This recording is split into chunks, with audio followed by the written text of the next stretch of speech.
Welcome to the Old Time Radio Westerns. I'm your host, Andrew Rines, and I'm excited to bring you another episode absolutely free. This episode is one of many released every month, totaling over 80 episodes so far. Each one is meticulously digitally restored and stored in the cloud for your convenience, a process that incurs costs. To help cover these expenses, you might hear some advertisements throughout the episode. While we do retain the original commercials for historical authenticity, you may also encounter modern ads, which help keep the lights on. If you prefer an ad-free experience, we offer a couple options. You can listen to the episodes on YouTube. You can also support us by becoming a patron on our Patreon page. For more information, go to otrwesterns.com/donate. Again, otrwesterns.com/donate. I do want to emphasize that we are committed to providing this content to you for free, but also we have to be transparent about the financial realities to bringing this to you. Now, let's get into this episode. This episode is going to be Challenge of the Yukon. Original air dates July 8th, 1951, and the title is Murder at the Flood. Let's get into it, and I hope you enjoy. Now, as howling winds echo across the snow-covered reaches of the wild Northwest, the Quaker Oats Company, makers of Quaker Puff Wheat and Quaker Puff Rice, the delicious cereal shot from guns, in cooperation with the Mutual Broadcasting System, present by special recording, Sergeant Preston of the Yukon. It's Yukon King, swiftest and strongest lead dog of the Northwest, breaking the trail for Sergeant Preston of the Northwest Mounted Police in his relentless pursuit of lawbreakers. And King, on you, Husky! Gold discovered in the Yukon. A stampede to the Klondike in the wild race for riches. Back to the days of the gold rush. And the adventures of Sergeant Preston and his wonder dog, Yukon King, as they meet the challenge of the Yukon.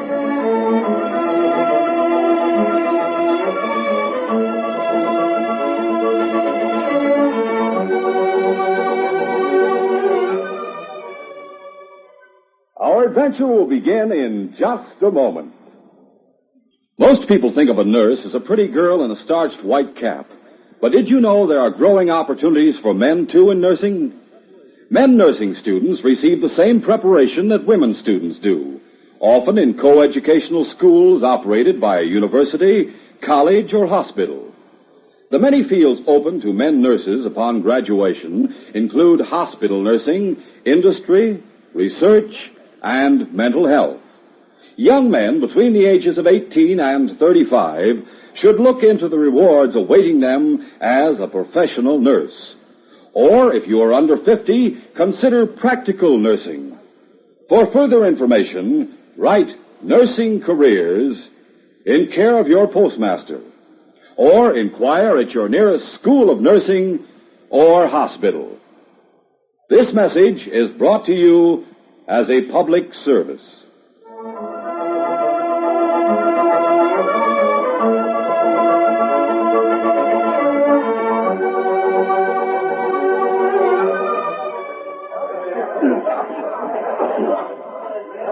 There were only a few men in the Mansion House Cafe when Tony Wayne entered. They all turned to look at the husky, blond young man, and he stared back at them, a defiant smile on his lips. When they turned to go back to their drinks, he walked up to the bartender. Hello, Joe. Hi, Tony. What'll it be? Could you really serve me if I ordered a drink? Well, you're a little young, so I think I'd recommend a nice cold lemonade. That's a good idea. Coming right up. Good afternoon, Tony. Hello, Doc. I didn't see you. How's everything at the mine? Wonderful. Everything's wonderful. Rainbow's getting to be one of the biggest producers in the Yukon. It'll keep on growing, too. Or maybe you haven't heard about the injunction Uncle Bennett has slapped on the small miners up on the benchland. Yes, I've heard of it. Let me explain what it means. They can't take an ounce of gold out of their land till the boundary dispute is settled. That means they'll either starve or sell out to us at our price. Naturally, they'll sell, and the rainbow will be bigger than ever. My Uncle Bennett is a smart man. Dad wouldn't have pulled a trick like this, would he? No, he wouldn't allow it if he were alive. And there's nothing I can do. Doc, you were with Dad when he died, weren't you? Yes, they brought him to my office. Shot in the back. Before he died, he was able to tell you something. Not really. A few words. Fine lied, she said. As far as I could make out, those were the words. I may have been mistaken. When the police questioned me, I couldn't think of any lies your father knew, or could anyone else. I'm sure you weren't mistaken. Tony, I realize it was a shock for you to come home from school and find your father had been murdered. Oh, let's not talk about it. To be told his killers had escaped, but it was 3 months ago. Is 3 months too long to remember? I didn't mean that. We haven't forgotten, and the Northwest Mounted hasn't forgotten. You should put your trust in their ability. And try to get hold of myself, I know. Oh, it's just that I don't like people to hate me. They don't hate you. They do, and why shouldn't they? I'm a Wayne. There's some benchland miners down the end of the bar. I'll show you they hate it. Here's your lemonade, Tony. Joe, I saw Janie Merrick go into the store across the street. Go and get her. She can handle it. What's he up to? Go and get Janie. Right. Well, why don't you want to talk to me, Dad? I've said hello, Tony. Here's your lemonade, Tony. Just set it down. You used to be able to spare me more than a few words, Dad. I remember when I was only 10.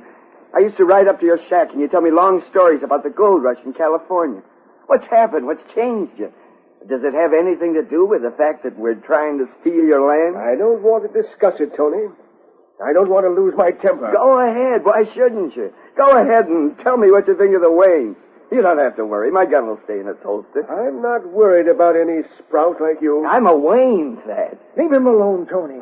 Tad has no quarrel with you. Well, I have. Janie, what are you doing in here? This is no place for a lady. It'll be a few years before I'm a lady, and it'll be longer than that before you're a man.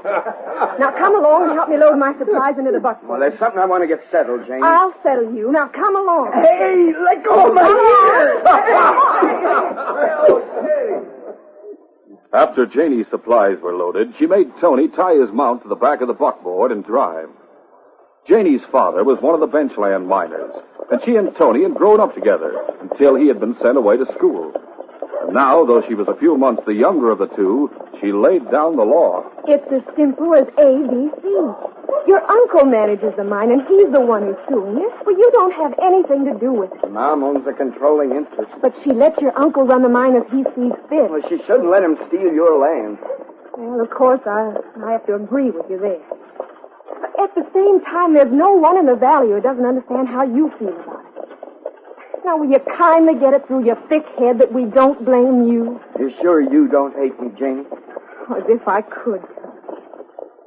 Now, will you promise to show some sense from now on? A lawsuit isn't the only trouble. You mean your dad? Well, it's something I found out. I'm going away for a little while, Janie. Where? I don't know exactly. You must have some idea. I can't tell you about it. That I'll be coming back, and when I do, maybe everything will be all right.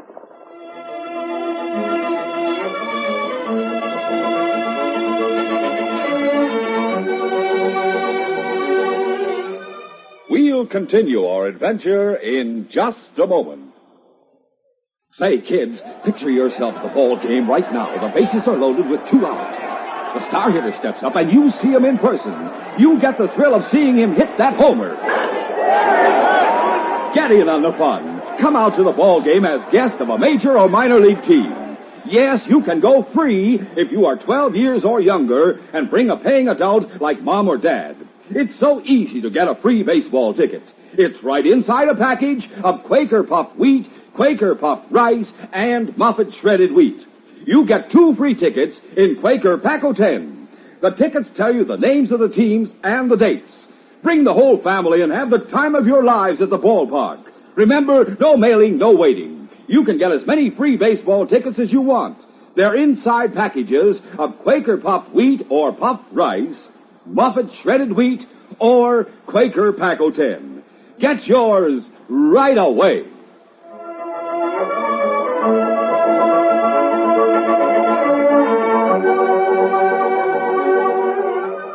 Now to continue. The house where Tony lived with his mother was set back in a grove of trees away from the riverbank about a mile upstream from the Rainbow Mine. Tony's uncle, Bennett Wayne, lived in a cabin next to the mine office. When Tony reached home after leaving Janie, it was getting dark. He went directly to his bedroom, where he packed a few clothes in his saddlebags, and from there to the kitchen, where he filled the saddlebags with food. He had just opened the back door when Mrs. Wayne entered the kitchen. Tony, where are you going? What are you doing with those saddlebags? I'm going away for a few days. Where? Just away. Why can't you wait until morning before you start out? I can't, that's so. This trip, it's because of the injunction, isn't it? No, has nothing to do with that. Tony, I'm only doing what I think is right for you. I don't know anything about mining. I must let your uncle run the mine the way he thinks best. And he says we must go to law in order to protect our boundaries. Well, that isn't true. He wants to force the small miners to sell out to him. I'm sure he wouldn't take advantage of them. You think much better of my uncle than I do. Mom, are you going to marry him? And believe me, Tony, anything I do will be for your sake. Only for you. Please, Mom, don't marry Uncle Bennett for my sake. Goodbye. If I'm away for more than 3 days, I'll write. Tony! Goodbye. Oh. Shortly after the boy left, the storm broke.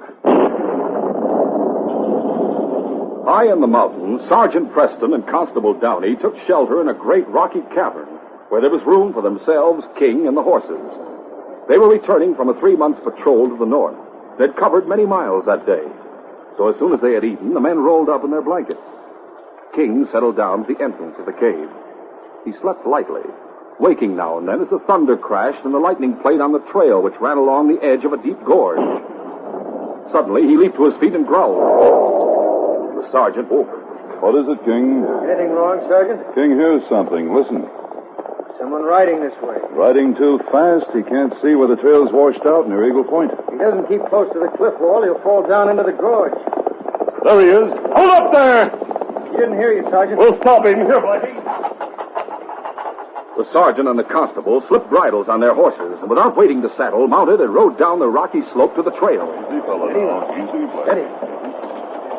Then they took out after the rider. Come on, Blackie. They rode hard, and as they rounded a bend, they caught a glimpse of the rider as the lightning flashed. The sergeant called to him once more. Stop! The trail's washed out! The storm swallowed up his words, but the rider, Tony Wayne, saw the two men following him. Instead of stopping, he spurred his horse on. We'll have to stop him before he rounds the next bend. Come on, Blackie! The sure-footed Blackie responded well to the sergeant's urging, cutting down the gap that separated him from the horse ahead with every stride. But now they were nearing the bend. Faster, Blackie. Tony's horse stumbled, and as he was recovering, Blackie ranged alongside. The sergeant reached out and grasped the bridle of Tony's mount. Whoa, Blackie, whoa. All right, mister. You got me, but I warn you, I'm not carrying much money. We're not hold-up men. Oh, I'm Sergeant Preston, Northwest Mounted Police, and this is Constable Downey. You're not wearing red coats. We didn't stop to put on our coats, son. We were in too much of a hurry to stop you. Police officers? Well, why'd you want to stop me? I haven't done anything. Just ride slowly around the bend. Well, all right. Get up, Blackie. Get up, Come on. get up. Go, Blackie. Now look. Golly, trail's almost gone. It's passable, but you wouldn't have made it at the speed you were going. Sergeant, this is Jim Wayne's boy. That's all? Does your father approve of your riding across the mountains in a storm like this? My father approved. My father's dead. What? He was murdered 3 months ago. Murdered? That's terrible news. How did it happen? Well, how does it happen that you're police officers and that you don't know about it? Constable Downey and I have been all the way up to Herschel Island. Must have happened shortly after we left Dawson. 3 months ago. The killers are still at large. Who were they? Well, that's a mystery the police haven't been able to solve. Now I'm going to do something about it myself. I see. What's your name? It's Tony. Well, Tony, unless there's some urgent reason for you riding through this storm, I wish you'd turn back to our camp. We're in a cave, it's dry, and there's plenty of room. Spend the night with us, and then start out again in the morning. Well, that might be a good idea. Of course.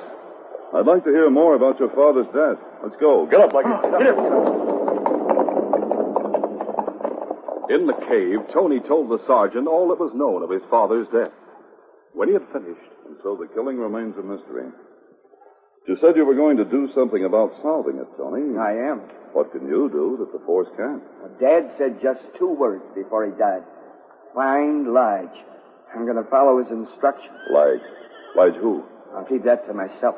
You mean you know the man your father was referring to, and you kept the information from the force? If I told the police, other people would find out that I knew, and there are people I don't trust in Rainbow Valley. If you told the constable and me, no one would find out. And I'm sure we could do more than you if it's a question of locating a man. What's his name, Tony? Wait, it's Sergeant. Lige Hawkins. You know him? You know where he is? Give us all the information you have, Tony. Well, I found a letter from this Lige Hawkins in Dad's papers. Hawkins was asking for a grub stake. He said that he'd be in town on the day Dad was killed. Dad was shot on his way from town out to the mine. It could have been that Lige was riding with him. It could have been that Lige committed the murder. I don't believe that. Why not? Because I think someone else did it. And the letter I found made it clear that Lige and Dad were old friends. Lige wouldn't have had to shoot him to get money from him. Tony, you'd better go home and don't do anything or say anything until you hear from us. Give me your promise. Oh, yes, Sergeant. Yes, I'll promise. The rain was still falling the next morning as the sergeant and the constable rode back across the mountains and Tony returned home. The storm continued without a let-up all that day, and the thunder still rolled across the valley as Bennett Wayne paced the floor of his cabin that night. There was a knock on the door. Yes, come in. Yes, Matt. Oh, come in. You too, Jake. What's on your mind, boss? The job isn't finished. Yeah, what job? The one we don't talk about. My nephew is doing a lot of wild guessing and coming too close to the truth. Nobody listens to him. Someone may, sooner or later. The boy is dangerous. You want us to... Yes. We must get rid of him, but there seemed to be an accident. When, boss? It would take a little arranging. Tomorrow night, I think. Yes. It can be managed tomorrow night. The rain stopped before morning, but hundreds of swollen mountain streams were pouring into Rainbow Gorge. That night, as the sergeant, the constable, and a grizzled old prospector drew rein in front of Mrs. Wayne's home, the river was close to flood level and still rising. Hold on. Wait here. I'll tell Tony we're back. Steady. Stay here, King.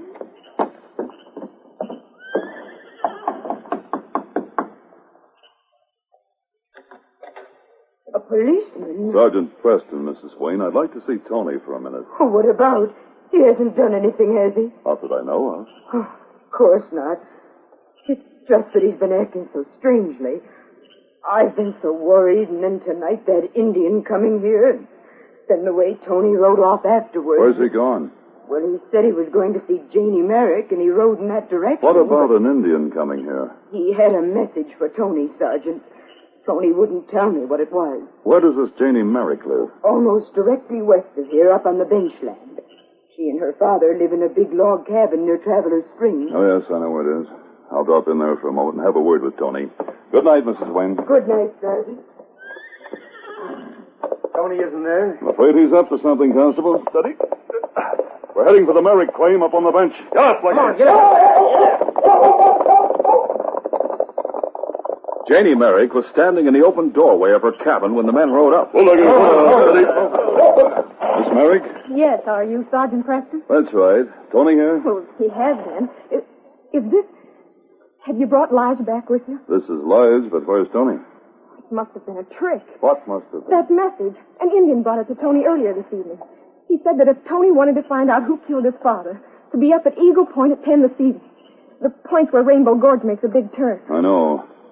Do you have anything that belongs to him? Belongs to him? I don't understand. Any sort of wearing apparel? Wait, yes, he left a sweater here the other day. That'll be fine. Get it, please? Yes, of course. It's nearly 10 now. Tony may not be at the point when we get there, but King will be able to find him. Here's the sweater. Oh, thanks. It's a job for you, King. That's right, boy. Get the scent. I'll find him. Follow him, King.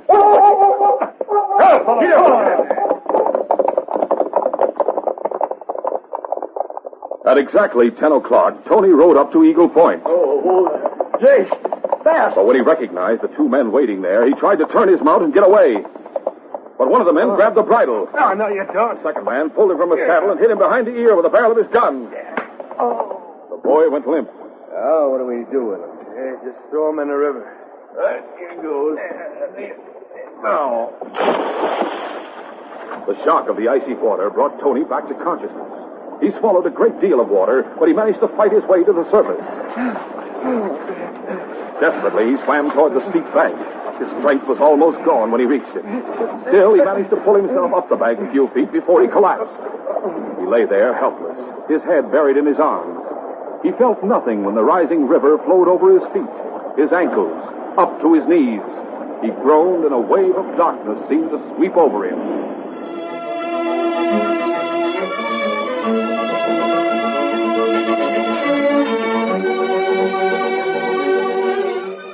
We'll continue our adventure in just a moment. Here's to wind up the pitch. The bases are loaded, and it's a two-bagger, and the game's tied up. Say, kids, come out to the ballpark as guests of a major or minor league team. Right now, you can see baseball games free if you are 12 years or younger. Just bring a paying adult like Mom or Dad, and you can get your free ticket immediately. No mailing, no waiting. Free baseball tickets are right inside packages of Quaker Puffed wheat, Quaker Puffed rice, and Muffet shredded wheat. In Quaker Pack 10, you get 2 free tickets. Names of the teams and dates of the games are on every ticket. Remember, the more packages of these delicious Quaker cereals Mom gets, the more free baseball tickets you get. So tell Mom you want to eat lots of Quaker Puffed wheat or puffed rice, Muffet shredded wheat, or Quaker Pack 10. And just think of the fun you'll have at the ball game, seeing real star players in person and cheering for home runs.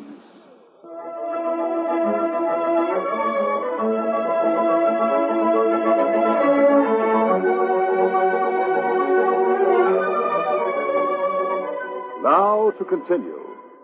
When Sergeant Preston met Bat and Jake riding down the gorge trail toward him, he wasted little time on them. Where are your men coming from? From the other side of the ridge. Sergeant, these 2 men were with Bennett Wayne the night he shot Jim. What have you done with Tony Wayne? Done with him? I don't know what you're talking about. Have you killed him? We haven't even seen him. Constable Downey, take charge of them. Handcuff them, take them into town, put them in jail. Right, Sergeant. You can lend him a hand, Lige. Sure thing. But Tony... King wants to go on. Dead or alive, Tony's somewhere up ahead. Go on, King. Come on, Blackie. King followed Tony's scent up the trail toward Eagle Point. But it was the sergeant, riding close to the edge of the gorge, who first saw the boy lying at the water's edge at the bottom of the steep bank. He was trying to crawl higher on the bank, and he called feebly for help. Oh, Blackie, oh. There he is, King. Go get him. Ready? King reached the boy in time, just as the floodwaters were about to close over him. The great dog started dragging him to higher ground. Then a moment later, the sergeant, slipping and sliding down the slope, reached his side. It's all right, King. I have him, boy. Let's go. An hour later, Tony was wrapped in blankets and lying on the sofa in his mother's living room. Mrs. Wayne and Janie Merrick watched as the sergeant took his pulse. It's much stronger. I'm sure he'll be all right now, but I'll send a doctor as soon as I get to town. You'll be stopping at the mine on the way? Yes, Mrs. Wayne. Lige is positive it was your brother-in-law who shot your husband. I'm going to arrest him. And tonight he sent those 2 men up to Eagle Point to kill Tony. We'll find out exactly what happened up there when the boy comes to. I'll be on my way now. Thank you for everything, Sergeant. And thank you, King. It was you who found Tony, wasn't it? Another few minutes would have been too late. See you later. After the sergeant had gone, the woman and the girl sat beside Tony as he slept. 10 minutes passed, and there was a knock on the door. I wonder who that can be. Well, I left a note for Dad saying I'd be here. He may have come for me. Where will you go and see Jane? Yes, of course.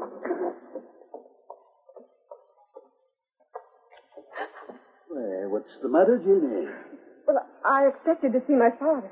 Why are you here? Something wrong? Yes, there's been an accident. Tony fell from his horse and hurt himself. That's too bad. Why do you look at me that way? I don't know. I'm just upset. At seeing me instead of your father? One would think I had horns in my head and was breathing fire from my mouth. I'm sorry. You're a poor liar. Why are you drawing your gun? Because I've been hiding in the grove for the past half hour. I was there when the sergeant brought the boy home. Now that he's gone, I intend to take a look at Tony. No! Don't try to shut the door in my face. I'm coming in. Now, walk before me into the living room. Who was it, Janie? Bennett. Yes. Why am I such an unwelcome visitor, Anne? You don't have to be told. You killed my husband and you tried to kill my boy. Mrs. Wayne. Mom, what? How'd they get here? Sergeant Preston brought you to me. He found you after Jake and Bat tried to murder you. You were right about your uncle and I was wrong. In the future, There won't be any future for any of you. You're all finished, Bennett. Wrong. You are. I'm getting out of here. And to do that, I must be sure you three are kept quiet. And the best way to do that is to use this gun. You dirty killer. Yes, and I'll start with you. No, I won't let you shoot him. Stay there, and one shot will do for both of you. You've been too smart for your own good. Now... Bennett Wayne leveled his gun. The front door burst open, and the sergeant fired before Bennett could squeeze the trigger of his pistol. The sergeant's bullet caught him in the right arm, and the pistol clattered to the floor. Get the gun, King. Good dog. I'll take it, boy. But, Sergeant, we thought you'd gone. I started out, but King wouldn't let me get past the grove. I decided to find out what was troubling him, and he led me straight back here to the house. Mr. Wayne was hiding in the grove. Yes, we saw him enter the house. He was going to shoot all of us. To keep us quiet so we could escape. Tony, who hit you over the head and threw you into the river? Jake and Bat. No doubt acting under orders. They'll hang with your uncle. And Mom, we'll drop the lawsuit now, won't we? We won't try to steal a benchmaner's claim. You may depend on it, son. Oh, that's wonderful, Mrs. Wayne. You fools. And you, I suppose, are the wise man. Bennett Wayne, I arrest you in the name of the Crown for the murder of your brother. Tonight you've proved your own guilt, and this case is closed.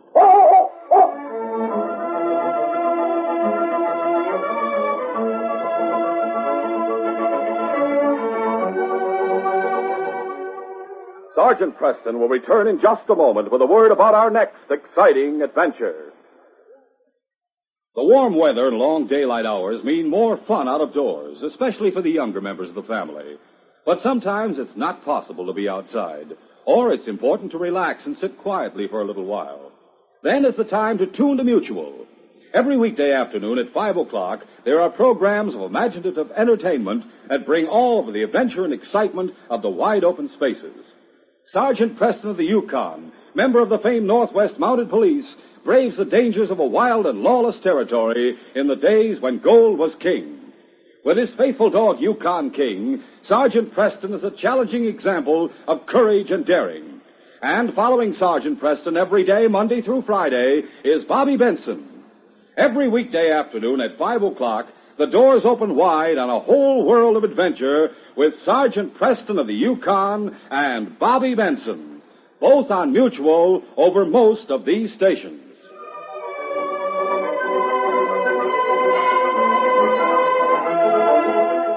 In our next adventure, Sergeant Preston has just been summoned to the office of Inspector Conrad. Sergeant, 3 men have robbed the bank in Selkirk. I want you to go down there and try to bring them in. Any idea who the men are, sir? Yes. From the description given by the bank cashier, fairly certain the 2 of them were Luke Durbin and Jeb Hayward. They were both wanted for a long list of crimes. What about the third man? The third one was a boy, Sergeant, about 16 or 17 years old. We don't know who he is or where he came from. But if he's working with Durbin and Hayward, he's likely to be dangerous. All right, sir. Let's go, King. Luke Durbin and Jeb Hayward are cool, desperate killers. And the boy traveling with them may be equally dangerous. Sergeant Preston is sure to face plenty of peril when he goes after this strange and deadly trio of outlaws. Don't miss this next exciting adventure.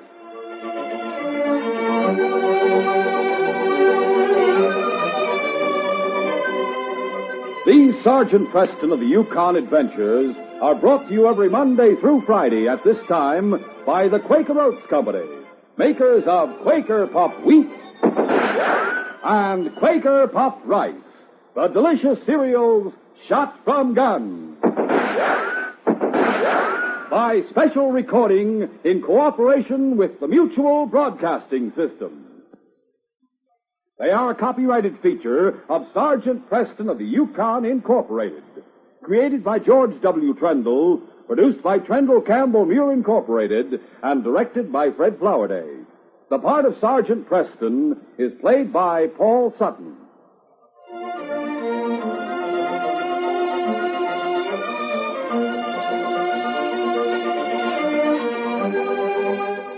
This is J. Michael wishing you goodbye, good luck, and good health from Quaker Puffed Wheat and Quaker Puffed Rice. So long. This is Mutual, Radio Network for all America.